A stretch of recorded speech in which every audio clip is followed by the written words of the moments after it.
こんにちは、ゴロゴロキッチンです。今日は簡単にできる納豆担々麺を作りたいと思います。ひき肉で作る普通の担々麺にもできます。では行ってみましょう。まずはネギを切っていきます。ネギの白い部分は白髪ネギ用に避けておきます。2センチ分のネギをみじん切りにしていきます。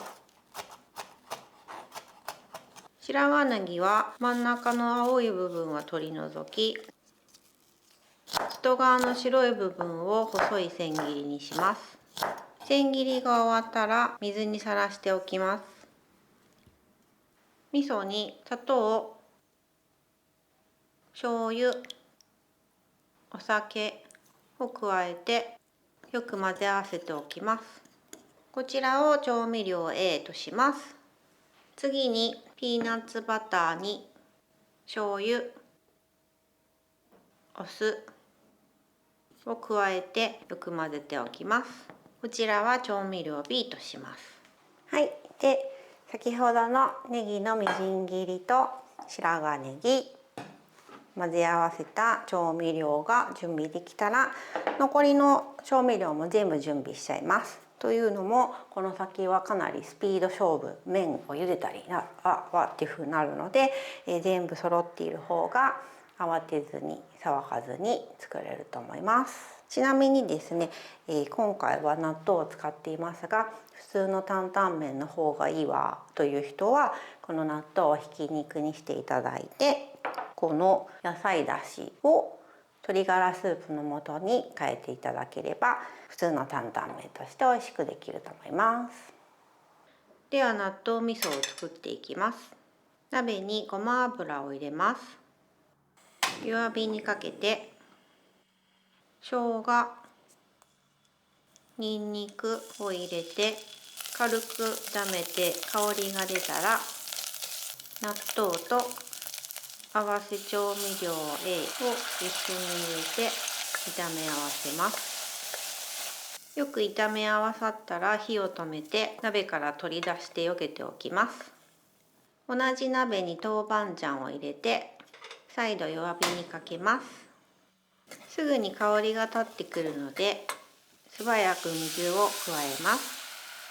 納豆味噌を作る時に焦げついた部分はよくかき混ぜて溶かしてあげてください。野菜だしを加えます。ベジタリアンでない方は鶏ガラスープの素小さじ2杯に変えても大丈夫です。豆乳を加えます。スープが十分温まったら合わせ調味料 B を加えて火を止めておきます。豆乳は分離しやすいので沸騰させないよう注意してください。最後にみじん切りのネギを加えてスープは出来上がりです。麺を茹でるためのお湯を沸騰させます。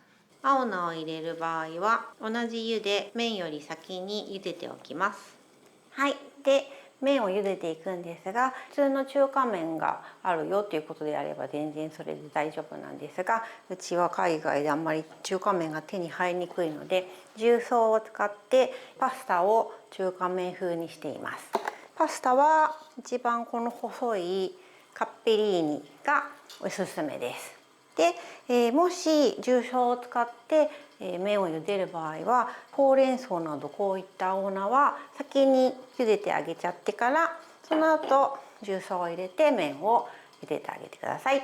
で重曹はわーっとこう泡がいっぱい出てきちゃうので、ちょっと中火ぐらいにして火を落としめにした方が吹いて泡が吹いてしまうことがありません。火加減を中火にして重曹を入れます。重曹を使わない場合は強火のままで大丈夫です。麺を入れて茹でていきます。重曹を入れていると吹きこぼれやすいので、その場合は差し水をしてください。麺が柔らかくなったらざるにあげます。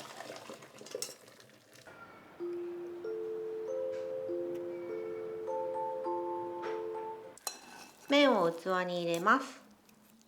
スープを注いだら納豆味噌をのせ、青菜を飾り、白髪ネギをトッピングします。お好みでラー油をかけてください。最後にこちらもお好みで山椒を振りかけてください。はい、できました。はい、ということで納豆豆乳担々麺でしたがいかがでしたでしょうか。早速、試食してみたいと思います。よく混ぜて混ぜよいしょ。お、美味しそう。よいしょ。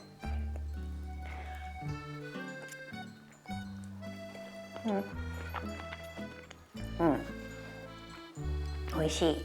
なかなかこうコクがあって美味しいなと思います。で、もともと普通の担々麺をひき肉で作ってたんですけれども、このご時世にですね、やはりベジタリアンな方からベジタリアンな食べ物をみたいなっていうお話をいただいて、じゃあちょっと納豆で作ってみたらいいんじゃないかなと思って作ってみたところ、うちの肉が大好きで肉を食べないと不機嫌になる夫がですね、これの方が美味しいよと言われてですね、ちょっと納豆だよみたいな感じでびっくりしたんですけど、そんな感じで納豆の方が実は美味しいなんていう話になり、かつ食べ終わった後もなんかこう重さがないというか、ひき肉のお肉の担々麺も美味しいんですけど、納豆だとよりこう軽くてですね、ささっと食べた後もすっきりっていう感じなんですね。